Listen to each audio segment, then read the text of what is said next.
এবং আমি অনেক ভালো দৌড়াচ্ছি, তুমি একবার আসবে আমার দৌড় দেখবার জন্য। বাবা বলছে এই সমস্ত কাজে আমার সময় নেই। তার মনটা খারাপ হয়ে যায়। যথারীতি পরের দিন দৌড় প্রতিযোগিতা শুরু।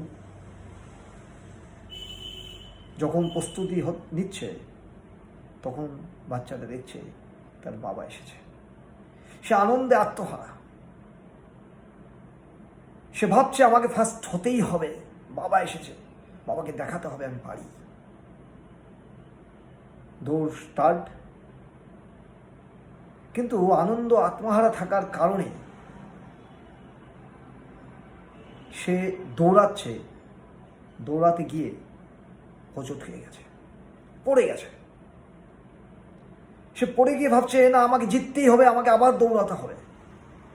আবার দৌড়াচ্ছে, আবার হোঁচট খেয়েছে। আবার ভাবছে এই প্রথম বাবা আমার দৌড় দেখতে এসেছে,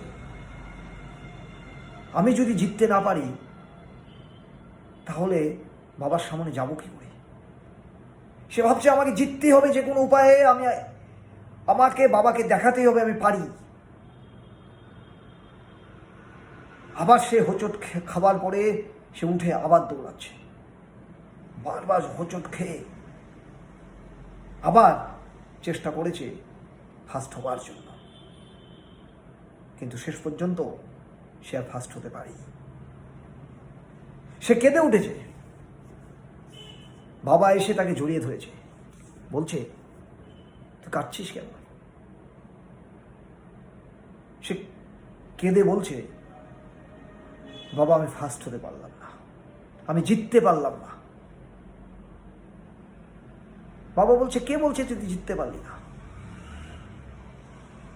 তুই এতবার হোঁচট খাবার পরেও জেতার লড়াই দিয়েছিস, এতবার হোঁচট খাওয়ার পরেও আবার চেষ্টা করেছিস, এতবার চেষ্টা করার মানসিকতা যে রাখতে পারে, হারার পরেও জেতার মানসিকতা যে রাখতে পারে, সেই পৃথিবীতে জেতার জন্যই এসেছে। তুই হারিসনি, তুই এই পৃথিবীতে জিততে এসেছিস।